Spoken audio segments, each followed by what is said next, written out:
In the quiet corners of Kensington Palace, where centuries of royal tradition echo through marble halls, a different kind of preparation was taking place. This wasn't just another state ceremony or public appearance. This was deeply personal, a moment when the most watched family in the world would gather not as symbols of a nation, but as grandparents, aunts, uncles, and parents celebrating the newest member of their family. Prince Louis Arthur Charles, barely 11 weeks old, was about to become part of a tradition stretching back over 1,000 years. But behind the golden gates and formal protocols, this would be a day filled with the same nervous excitement, family dynamics, and precious moments that mark any family gathering. Only this family happened to wear crowns and have their every move watched by millions around the globe. What the cameras wouldn't capture were the whispered conversations between siblings, the grandmother's gentle advice about handling a fussy baby during the ceremony, or the quiet moment when a father realized his youngest son was taking his first steps into a life of unimaginable privilege and responsibility. This is the story of that extraordinary, ordinary day, when tradition met tenderness, when duty embraced love, and when the House of Windsor gathered to welcome their littlest prince into the fold. The morning of July 9th, 2018, dawned crisp and clear over London, with golden sunlight streaming through the tall windows of Kensington Palace. Inside apartment 1A, Catherine, the Duchess of Cambridge, stood in her dressing room, carefully considering the ivory silk dress hanging before her. Today was Prince Louis's christening, and every detail had been planned with the precision that royal occasions demanded, yet the butterflies in her stomach reminded her that this was also deeply personal. Catherine smoothed the delicate fabric between her fingers, remembering her own nervous energy on the morning of Prince George's christening 5 years earlier. She had been so worried about everything going perfectly, about Louis crying during the ceremony, about the photographs capturing the right moments. Now, with 3 children, she understood that the most precious moments were often the unplanned ones. Down the hall, Prince William was already dressed in his navy suit, standing in the nursery watching their nanny, Maria Teresa Turriambarallo, expertly prepare 11-week-old Prince Louis for his big day. The baby gurgled contentedly, completely unaware that in a few hours he would be the center of attention for not just his family, but royal watchers around the world. "He's been such a good sleeper this week," Maria whispered to William, adjusting the flowing ivory silk and Huntington lace christening gown that had been worn by royal babies for generations. The gown itself was a masterpiece of craftsmanship, originally made in 1841 for Queen Victoria's eldest daughter, Princess Victoria.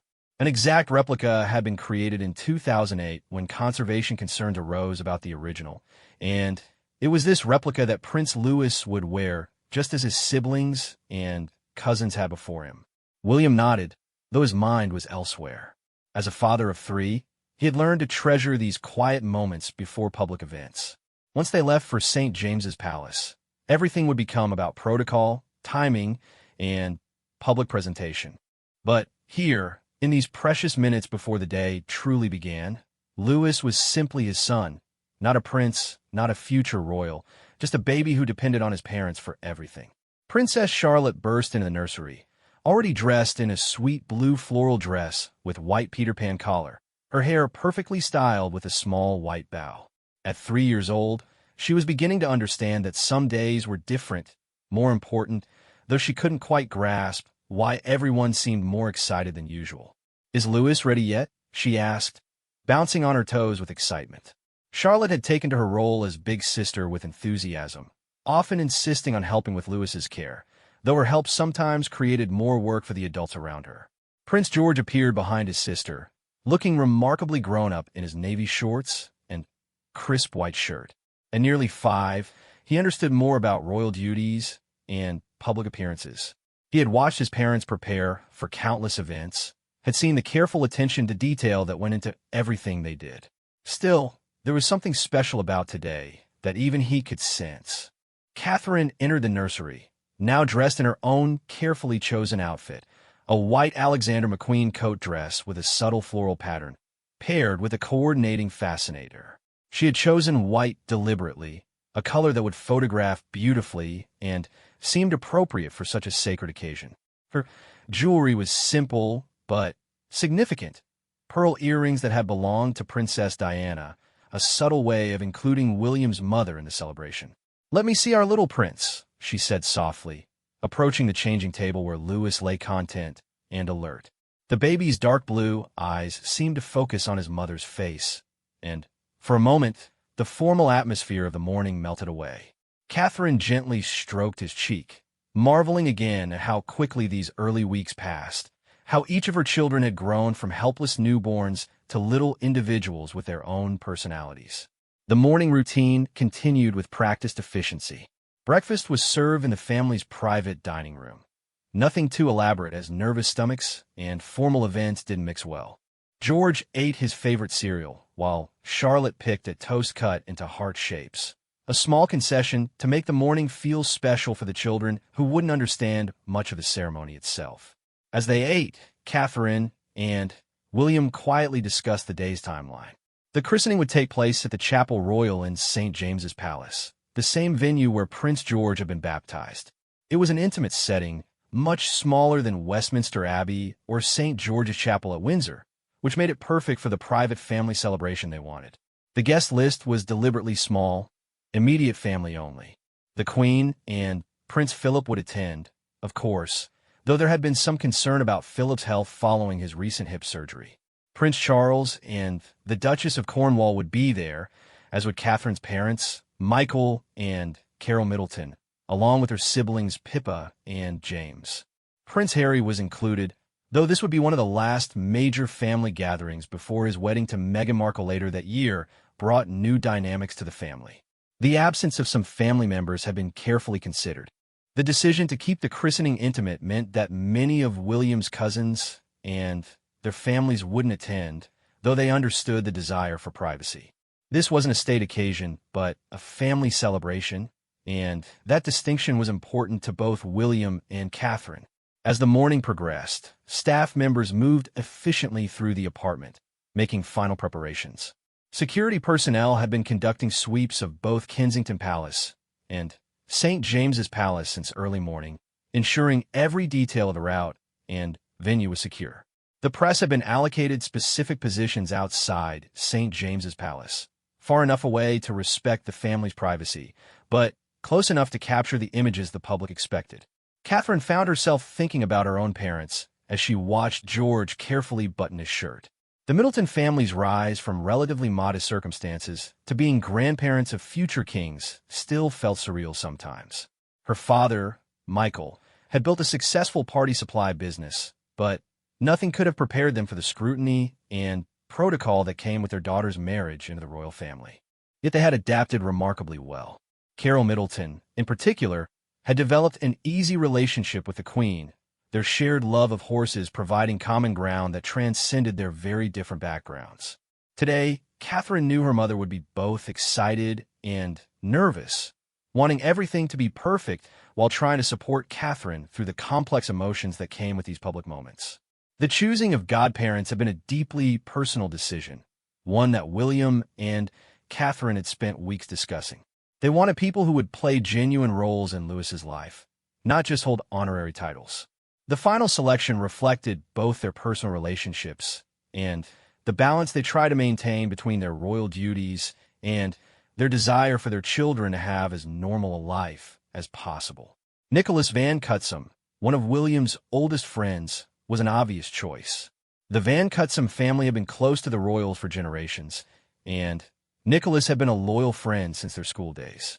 Harry Aubrey Fletcher, another longtime friend, brought a sense of fun and adventure that William valued.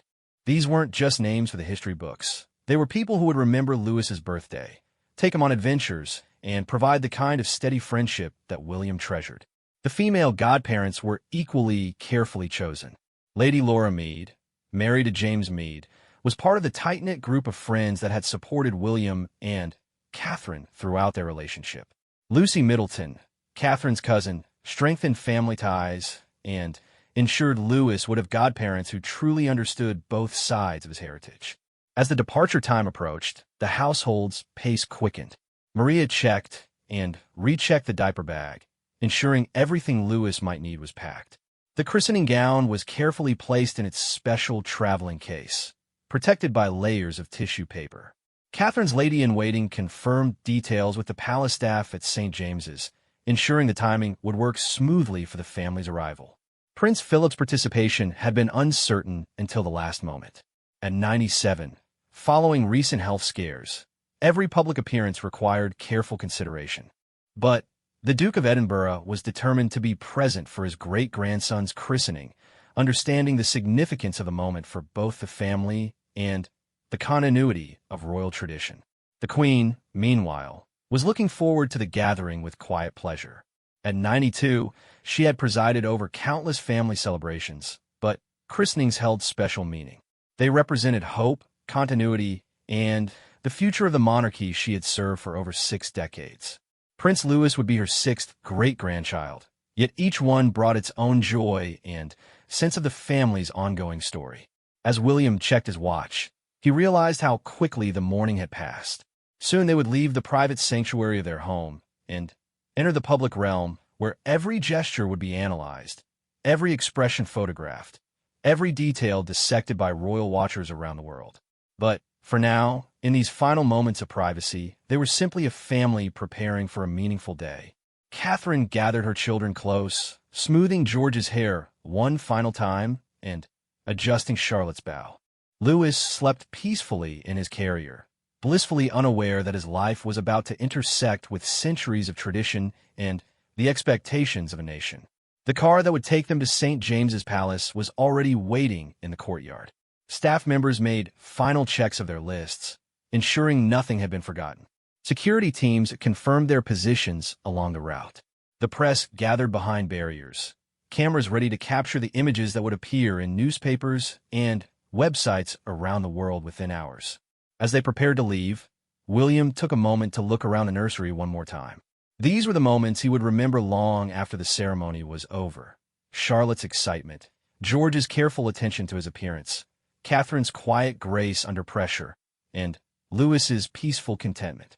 This was their family, their real life, before it became part of history and public record.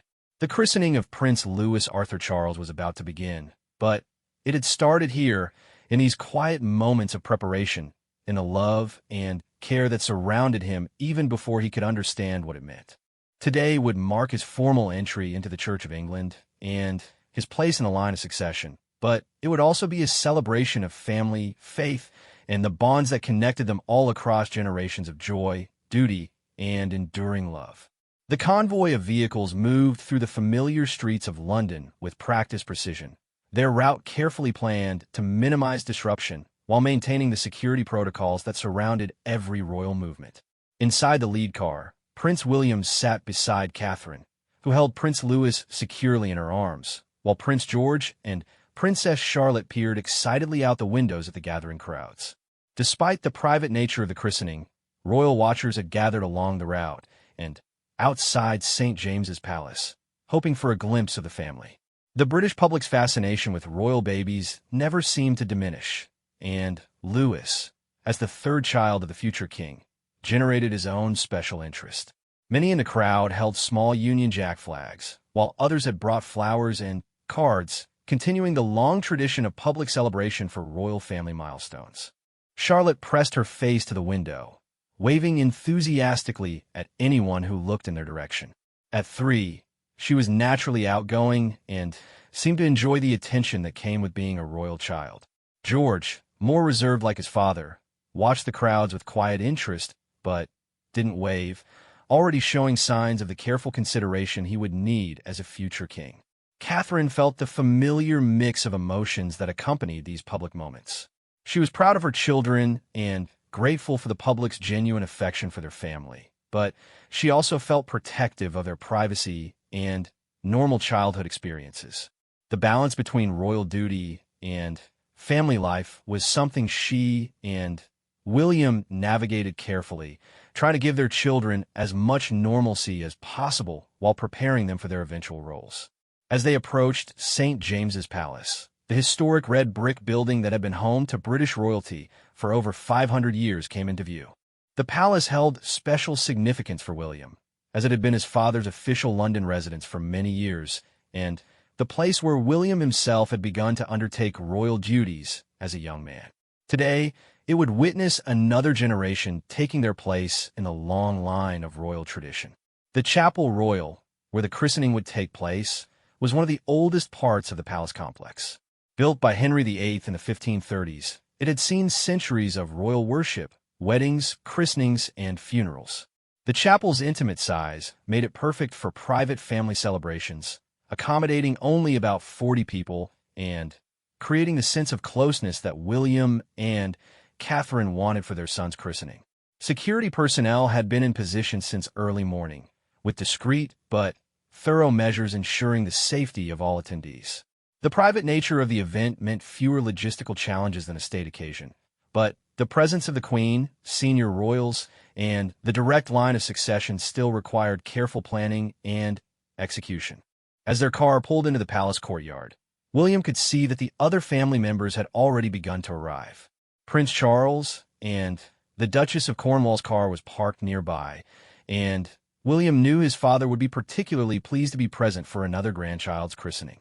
Charles had always taken his role as grandfather seriously, making time in his busy schedule for important family moments and developing close relationships with George and Charlotte. The Queen's arrival was always the most carefully orchestrated, and William could see the preparation for her entrance already underway. At 92, Queen Elizabeth II moved more slowly than in previous years, but her presence at family gatherings remained important to everyone, especially for religious ceremonies where her role as head of the Church of England added special significance. Catherine carefully gathered Louis from his car's seat, ensuring the christening gown remained perfect despite the journey.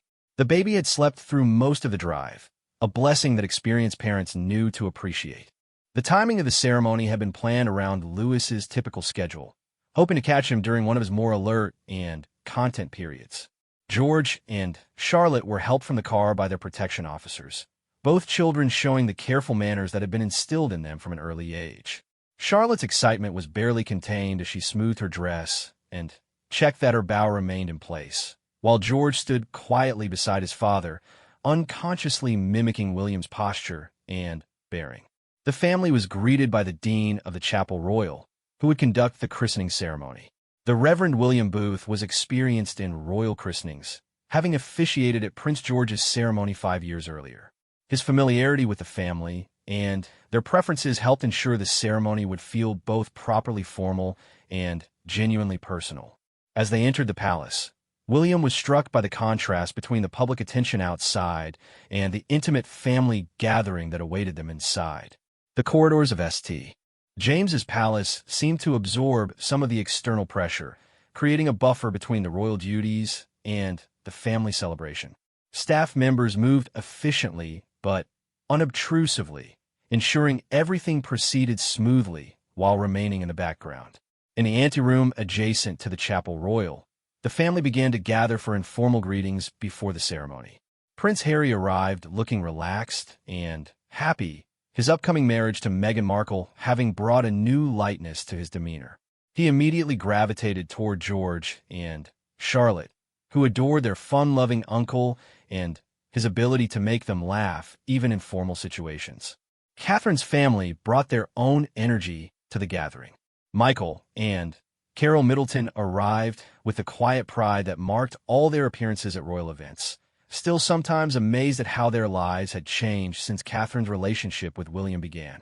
They had adapted remarkably well to royal protocol while maintaining their own family traditions and values.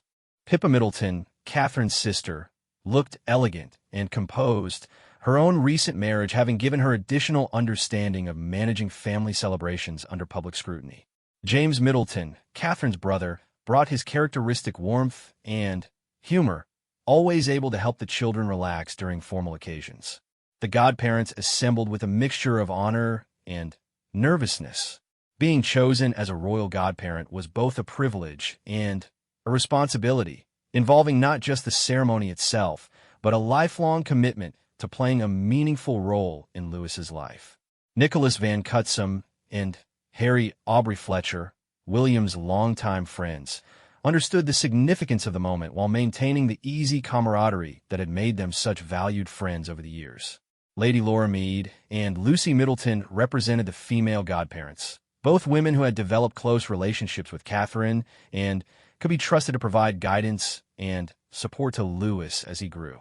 The selection process for godparents had been lengthy and thoughtful, with William and Catherine considering not just personal relationships, but also the qualities they wanted represented in their son's life. Prince Philip's arrival generated particular attention from the family. The Duke of Edinburgh, walking carefully but steadily, was clearly pleased to be present for the occasion. His recent health concerns had made his participation uncertain until the last moment, but his determination to be there for family milestones remained strong. His presence added gravitas to the gathering and connected Louis's christening to decades of royal tradition. The Queen's entrance brought the natural deference that marked all family gatherings, but also genuine warmth and affection. Elizabeth II approached Catherine and the sleeping Prince Louis with the gentle smile she reserved for family moments, her experienced eye taking in every detail of the baby's appearance and demeanor. As both sovereign and great-grandmother, she embodied the dual nature of the day, personal celebration intertwined with institutional tradition. Prince Charles, resplendent in a dark suit with his characteristic attention to detail, greeted his newest grandson with evident pleasure. His relationship with his grandchildren had brought him particular joy in recent years, allowing him to express the warmth and playfulness that his public role sometimes constrained.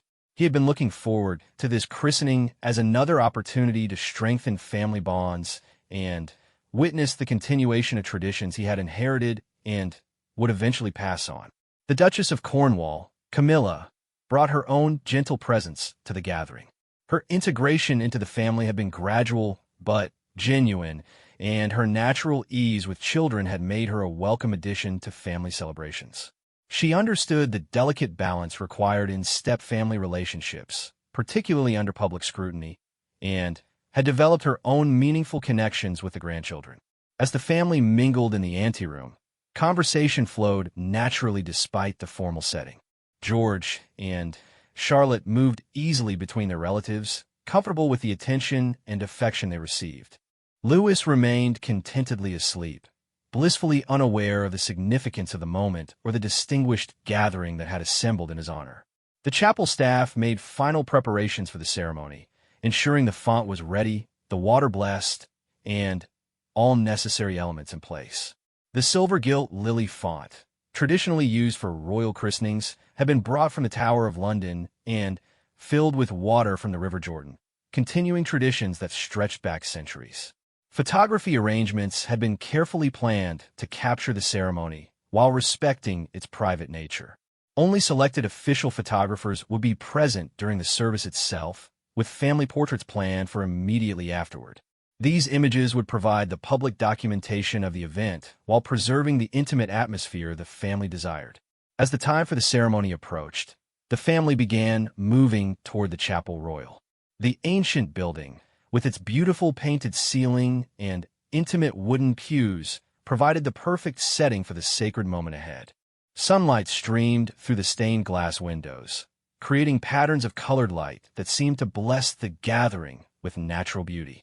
Catherine adjusted Louis's christening gown one final time, ensuring every detail was perfect. The baby stirred slightly, but remained calm, as if sensing the importance of the moment. William stood beside her, his hand gently resting on her shoulder, both of them understanding that they were about to witness their youngest son take his first formal step into the traditions and responsibilities that would shape his entire life. The gathered family took their seats in the chapel, the intimate setting emphasizing the personal nature of the celebration despite its historical significance. Outside, crowds continued to wait patiently, but inside the Chapel Royal, time seemed suspended as 3 generations of the royal family prepared to welcome Prince Louis Arthur Charles into the faith and traditions that would guide his journey ahead. The Chapel Royal fell into reverent silence as the family settled into their seats, the ancient wooden pews creaking softly under the weight of generations of royal tradition. The intimate space, with its magnificent painted ceiling depicting cherubs and religious scenes, seemed to embrace the gathering with centuries of accumulated prayer and ceremony. Sunlight filtered through the stained glass windows, casting jeweled patterns of light across the stone floor and creating an almost ethereal atmosphere for the sacred moment ahead. The Reverend William Booth, resplendent in his ceremonial vestments, approached the silver-gilt lily font that had been positioned at the center of the chapel. This historic font, crafted in 1840 and used for royal christenings for over 175 years, held water from the River Jordan, continuing a tradition that connected Prince Louis's baptism to the very source of Christian faith. The font's intricate design, featuring delicate lily motifs and royal emblems, caught the morning light and seemed to glow with its own inner radiance. Prince Louis lay peacefully in Catherine's arms, the flowing silk and Huntington lace of his christening gown cascading gracefully around him. The gown itself was a masterpiece of craftsmanship, its delicate embroidery and expert construction representing the finest traditions of British textile artistry. The baby's dark blue eyes were alert and calm, as if he somehow sensed the significance of the moment, though he remained blissfully unaware of the centuries of tradition he was about to join.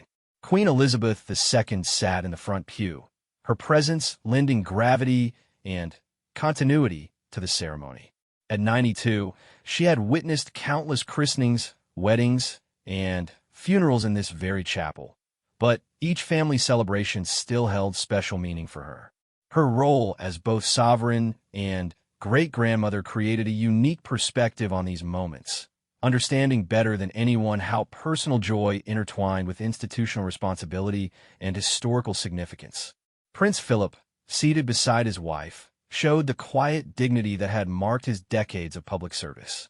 His recent health concerns made his presence particularly precious to the family, and his determination to be there for this important milestone demonstrated the deep love he felt for his growing family of great-grandchildren. Despite his age and physical limitations, his eyes remained sharp and engaged, taking in every detail of the ceremony with the attention that had characterized his entire life of service. Prince Charles stood near the font as one of Louis's sponsors, his face reflecting the profound emotions that grandparenthood had brought to his life. His own children's christenings seemed like yesterday, yet here he stood watching his third grandchild take the same sacred steps. The cyclical nature of family life, the passing of traditions from one generation to the next, had always moved him deeply, and today was no exception. The Duchess of Cornwall, Camilla, watched the proceedings with gentle interest, her integration into the family evident in the comfortable way she interacted with the children and her natural ease in these formal family moments. Her own grandchildren from her first marriage had prepared her for the unique joys of watching the youngest generation, and she brought that experience to her role within the royal family. Prince Harry stood among the family members, his genuine affection for his nephews and niece evident in his attentive presence. The impending arrival of his own children with Meghan Markle was still in the future, but watching Louis's christening gave him a glimpse of the family celebrations that awaited him. His relationship with William had weathered various challenges over the years, but moments like these reinforced the deep bonds that connected them as brothers and partners in their unique royal journey. Catherine's family brought their own special presents to the ceremony. Michael and Carol Middleton sat with quiet pride, still sometimes amazed at finding themselves part of such historic occasions. Their journey from running a party supply business to being grandparents of future kings remained surreal, yet they had adapted to royal protocol while maintaining their own family values and traditions. Their presence provided important balance, ensuring Louis would know both sides of his heritage. Pippa and James Middleton, Catherine's siblings, added warmth and familiarity to the formal proceedings. Their long friendship with William, dating back to their university days, had evolved into genuine family relationships that enriched the children's lives. They understood both the privileges and pressures that came with being part of the royal family, offering support and normalcy in equal measure. The godparents stood in their designated positions, each understanding the weight of the responsibility they were about to accept. Nicholas Van Cutsem and Harry Aubrey Fletcher, William's closest friends, had been chosen not for their titles or social position, but for their character and the role they would genuinely play in Lewis's life. Their friendship with William stretched back to school days, creating bonds tested by time and proven by loyalty. Lady Laura Mead and Lucy Middleton, representing the female godparents, brought their own qualities to Lewis's future guidance. Lady Laura's marriage into William's circle of friends had created a family-like network of relationships that would surround Lewis with love and support. Lucy Middleton's role as Catherine's cousin ensured family connections would remain strong, and that Lewis would understand his maternal heritage as clearly as his royal inheritance. Prince George sat with remarkable composure for a 4-year-old, his natural gravity and careful observation reflecting qualities that would serve him well as future king. He watched the proceedings with serious attention, beginning to understand that family ceremonies had special importance beyond their immediate celebration. His protective instincts toward his siblings were already evident, and he kept glancing at Lewis to ensure his baby brother remained comfortable. Princess Charlotte, vibrant and animated even in the formal setting, represented a perfect balance of royal dignity and childhood enthusiasm. At 3, she was still learning to modulate her natural exuberance for formal occasions, but her genuine joy in her baby brother's christening was infectious. She had insisted on helping choose her dress for the occasion and had practiced walking quietly so she wouldn't disturb the ceremony. The Reverend Booth began the service with the traditional words that had marked Christian baptisms for nearly 2,000 years. His voice, trained for acoustic perfection in the chapel's unique space, carried clearly to every family member present. The ancient liturgy, unchanged in its essential elements despite centuries of translation and revision, connected Lewis's baptism to countless generations of believers who had made the same profession of faith. As the opening prayers began, Catherine felt the familiar tightening in her throat that accompanied these profound family moments. She remembered her own confirmation years earlier, the weight of religious commitment and personal faith that these ceremonies represented. Now, holding her youngest son as he was welcomed into the Christian community, she understood more deeply the circle of faith and family that would shape his entire life. The chapel's acoustics, perfected over centuries of use, carried every word with crystal clarity. The ancient building seemed to participate in the ceremony, its very stones holding the echoes of countless prayers and celebrations that had taken place within its walls. The painted ceiling, depicting scenes from Christian history and royal heraldry, looked down benevolently on the newest member being welcomed into both faith and monarchy. Prince Louis stirred slightly as the formal prayers continued, his baby's senses registering the change in atmosphere and the unfamiliar sounds of ceremony. Catherine gently adjusted his position, her experienced mother's touch keeping him calm and comfortable. The christening gown, heavy with history and craftsmanship, required careful handling, but Catherine managed both reverence for the garment's significance and practical concern for her son's comfort. The selection of readings had been carefully considered, balancing traditional expectations with personal meaning for the family. Each passage carried special significance, connecting Lewis's baptism to the larger story of Christian faith while acknowledging the unique circumstances of his birth and future role. The words, familiar to some family members and new to others, created a shared moment of reflection and commitment. As the service progressed toward the baptism itself, the family drew closer together, understanding that they were about to witness a moment that would resonate through Lewis's entire life. The water in the lily font, blessed and prepared according to centuries of tradition, awaited its sacred purpose. The godparents prepared to make their promises, accepting responsibilities that would last a lifetime. The morning light continued to shift and change through the stained glass windows, creating an ever-evolving pattern of color and shadow that seemed to bless the proceedings with natural beauty. The chapel, intimate and welcoming, provided the perfect setting for this deeply personal moment in the life of the royal family. Outside the ancient walls, the world continued its normal pace, but inside the chapel royal, time seemed suspended as 3 generations prepared to witness Prince Louis Arthur Charles take his first formal step into the traditions, responsibilities, and faith that would guide his remarkable journey ahead. The weight of history and the lightness of love combined in this sacred space, creating a moment that would be remembered and treasured by everyone present for the rest of their lives. The moment of baptism arrived with quiet reverence as the Reverend Booth invited the family to gather around the silver-gilt lily font. Catherine rose gracefully from her seat, cradling Prince Louis with the practiced ease of an experienced mother, while William stood protectively beside her.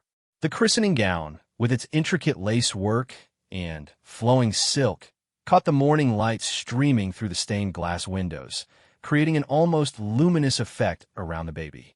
Prince Louis remained remarkably calm as his parents approached the ancient font, his dark blue eyes wide and alert, seemingly fascinated by the changing light patterns and the gentle murmur of voices around him. At 11 weeks old, he was at the perfect age for baptism, old enough to be alert and engaged, yet young enough to remain peaceful throughout the ceremony. Catherine had timed his feeding carefully, ensuring he would be content during the service. The godparents moved forward to take their positions around the font, each understanding the gravity of the promises they were about to make. Nicholas Van Cutsum and Harry Aubrey Fletcher, William's closest friends, had prepared for this moment with the seriousness it deserved, knowing that their commitment extended far beyond the ceremony itself. They would be guides, mentors, and friends to Louis throughout his life, providing stability and wisdom as he navigated the unique challenges of royal life. Lady Laura Mead and Lucy Middleton, the female godparents, brought their own strengths to Louis's future guidance. Lady Laura's experience within William's circle of friends had given her insight into balancing public duty with private life, while Lucy's role as Catherine's cousin ensured family traditions and values would remain strong influences in Louis's upbringing. The Reverend Booth began the baptismal prayers, his voice carrying the weight of centuries of Christian tradition while maintaining the personal warmth that made the ceremony feel intimate despite its formal setting.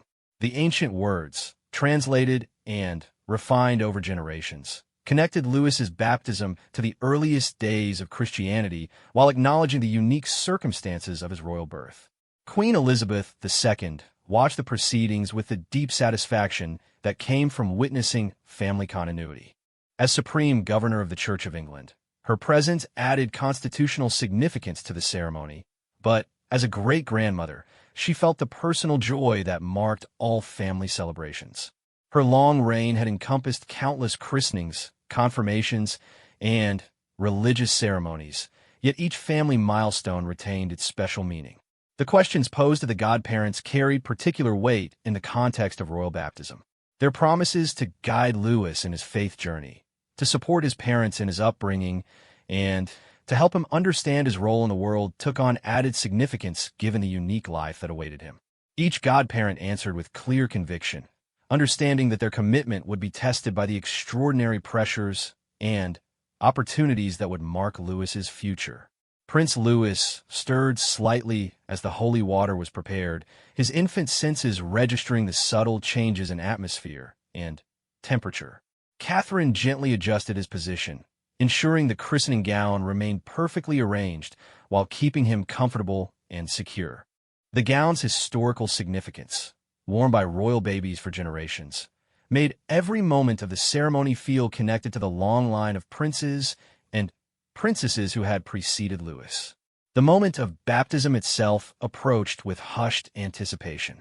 The Reverend Booth lifted the silver shell that would carry the blessed Jordan water, its surface reflecting the chapel's painted ceiling and the faces of the gathered family. The water, carried from the river where Jesus himself was baptized, represented the continuity of Christian faith across centuries and continents. As the water was poured gently over Louis's forehead, the baby's reaction was perfect, a slight startle at the unexpected sensation, followed by calm acceptance, as if he understood this was a moment of great importance. The traditional words, "I baptize you in the name of the Father, and of the Son, and of the Holy Spirit," echoed through the chapel royal, formally welcoming Prince Louis Arthur Charles into the Christian community. Prince George and Princess Charlotte watched the baptism with fascination, Charlotte leaning forward with wide eyes, while George maintained his characteristic composure. Both children had been prepared for what they would see, but witnessing their baby brother's baptism gave them new understanding of the traditions they were part of and the significance of family ceremonies. The family members present each experienced the moment differently. Prince Charles saw the continuation of traditions he would one day pass to William, understanding how this moment connected to the long chain of royal succession and religious commitment that stretched back through British history. Prince Harry felt the bonds of family strengthening, knowing that Louis's christening marked another milestone in their shared journey as brothers and partners in royal duty. Catherine's parents watched with quiet pride, still amazed at finding themselves part of such historic occasions. Their grandson's baptism in the Chapel Royal, surrounded by centuries of royal tradition, represented the culmination of a journey that began with their daughter's relationship with a university classmate who happened to be second in line to the throne. The Duchess of Cornwall observed the ceremony with gentle appreciation, her integration into the family evident in her comfortable presence and natural interaction with the children. Her own experience with step-family dynamics had prepared her for the delicate balance required in royal family relationships, and moments like these reinforced the genuine bonds that had developed over years of shared experiences. As the baptismal water dried on Louis's forehead, the Reverend Booth continued with the traditional prayers and blessings that completed the ceremony. Each word carried centuries of meaning while addressing the specific hopes and dreams the family held for their newest member. The prayers for wisdom, courage, and faith seemed particularly appropriate for a child who would one day face the unique challenges of royal life. The signing of the baptismal register provided a brief interlude that allowed family members to relax slightly from the formal ceremony's intensity. The register itself was a work of art, bound in leather and featuring calligraphy that would preserve the record of Louis's baptism for future generations. His signature, obviously provided by his parents, joined those of his siblings and cousins in the historic record. Photography during the ceremony had been carefully managed to capture the sacred moments while respecting the private nature of the family celebration. The official photographer worked discreetly from designated positions, ensuring that the images would provide lasting memories for the family, while offering the public documentation they expected of royal occasions. The chapel's acoustic properties, perfected over centuries of royal worship, ensured that every word of the ceremony was clearly audible to all family members present. The intimate setting created a sense of closeness that would have been impossible in larger venues, emphasizing the personal nature of the celebration despite its historical significance. As the formal ceremony concluded, the family remained gathered around the font for several moments, allowing the significance of what they had just witnessed to settle. Louis had been officially welcomed into the Church of England, formally named with his 3 given names, and surrounded by the love and commitment of family members who would guide his journey ahead. The transition from sacred ceremony to family celebration began gradually, with quiet conversations and gentle movement as the formal atmosphere relaxed slightly. Yet the weight of tradition and the importance of the moment remained, understanding that they had just participated in a ritual that connected them to centuries of royal history and religious faith. Prince Louis, now officially baptized and blessed, remained contentedly in his mother's arms, unaware that he had just taken his first formal step into a life that would be shaped by duty, tradition, and the extraordinary expectations that came with being born 5th in line to the throne. His peaceful demeanor throughout the ceremony had been a blessing for everyone present, allowing the sacred moment to proceed with the dignity and reverence it deserved. The gathered family began to prepare for the next phase of the celebration, formal photographs and private family time that would mark the conclusion of this historic day. But first, they savored these final moments in the Chapel Royal, understanding that they had just witnessed something truly special in the life of their family and the continuing story of the British monarchy. The formal ceremony concluded with gentle applause and warm embraces as the family gathered around Catherine and the newly baptized Prince Louis.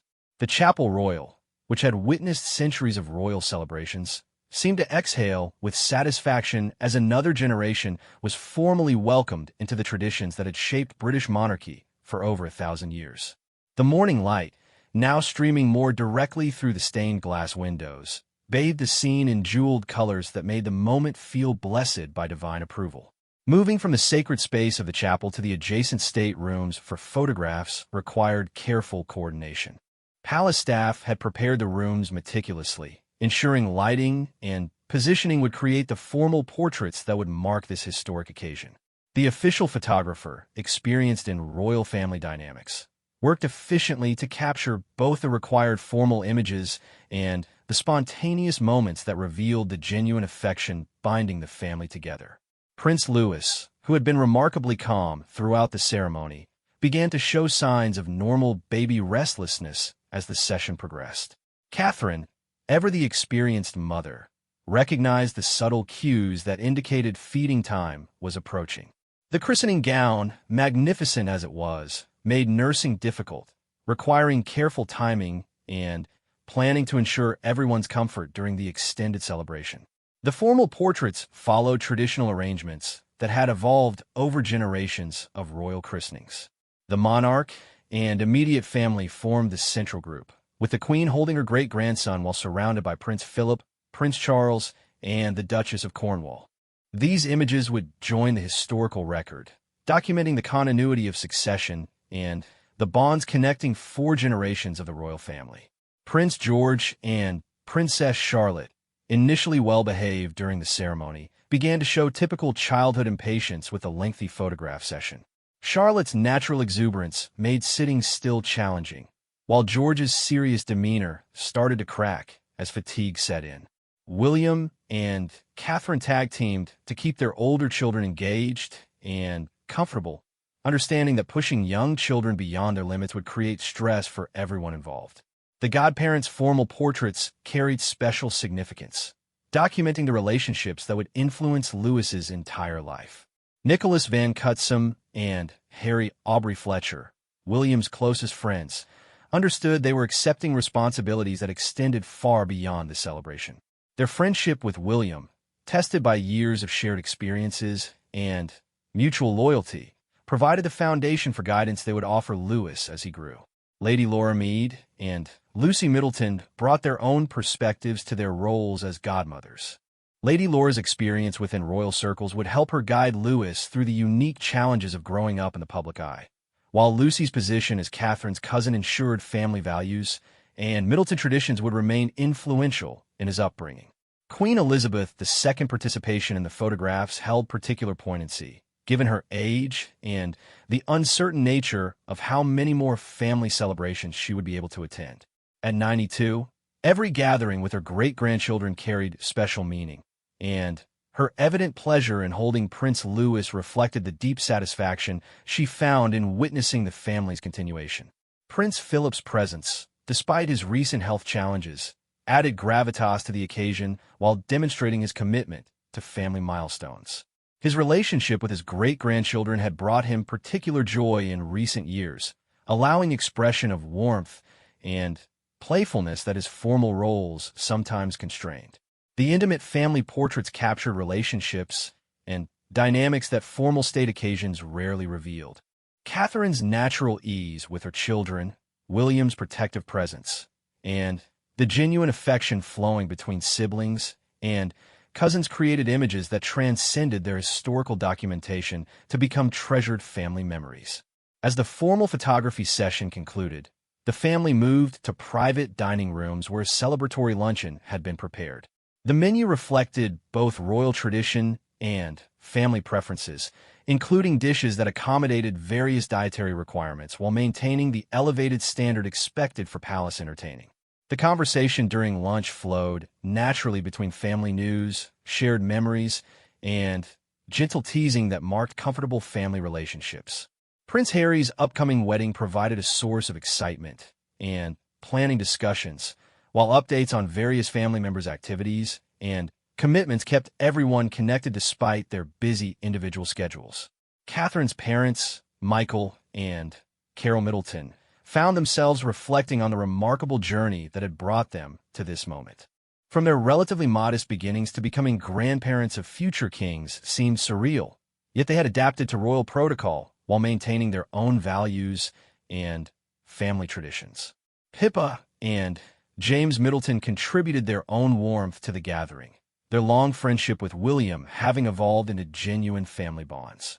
Their presence ensured Louis would grow up understanding both sides of his heritage, with strong connections to the Middleton family's values of hard work, loyalty, and down-to-earth practicality. The luncheon conversation touched on plans for Louis's future, understanding that his path would be different from his older siblings due to his position fifth in line to the throne. This position offered more flexibility while still requiring preparation for potential royal duties, a balance that William and Catherine were already considering in their long-term planning. Prince Charles shared stories from William and Harry's own childhood christenings, drawing parallels and noting differences that reflected changes in royal protocol and family dynamics over the years. His perspective as both father and grandfather added depth to the celebration, connecting past and present in the ongoing royal story. As the afternoon progressed, the family began to prepare for departure, understanding that the public and media would be eager for glimpses of the christening party leaving St. James's Palace. The careful choreography required for royal departures ensured everyone's safety while providing the photo opportunities the public expected. Prince Louis, now thoroughly fed and content, slept peacefully in his mother's arms as the family prepared to leave. The christening gown, carefully protected throughout the day's activities, would be returned to its special storage where it awaited the next royal baptism, continuing its role in connecting generations of royal children. The journey back to Kensington Palace provided time for quiet reflection on the day's significance. For William and Catherine, their youngest son's christening marked another milestone in their family's journey, while strengthening bonds with extended family and friends who would play important roles in their children's lives. The public's glimpse of the departing family satisfied their appetite for royal celebration, while respecting the private nature of the occasion. Royal watchers who had gathered outside St. James's Palace were rewarded with brief sightings of the family, including Prince Louis in his magnificent christening gown, creating the images that would appear in newspapers and websites around the world. Back at Kensington Palace, the family could finally relax completely, changing from formal attire into comfortable clothes and allowing the children to play freely after their exemplary behavior during the ceremony. These quiet moments after public events often proved most precious when the significance of the day could be absorbed without the pressure of public performance. The christening of Prince Louis Arthur Charles had successfully balanced royal tradition with family intimacy, formal ceremony with personal celebration, and public interest with private meaning. Everyone present understood they had participated in something special, not just because of the historical significance, but because of the genuine love and commitment that surrounded the newest member of their family. As evening approached and extended family members departed for their own homes, the immediate family settled into their normal routines.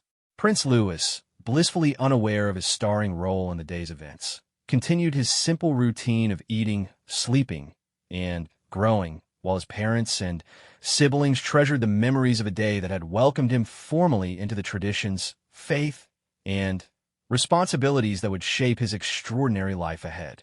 The baptism was complete, but the journey it initiated of faith, family, and service was just beginning. In the years to come, the relationships forged and strengthened on this day would provide the foundation for Prince Louis's development into his unique role within the royal family and British society. The love, tradition, and commitment that had surrounded his christening would continue to guide him as he grew from baby prince to the man he would one day become.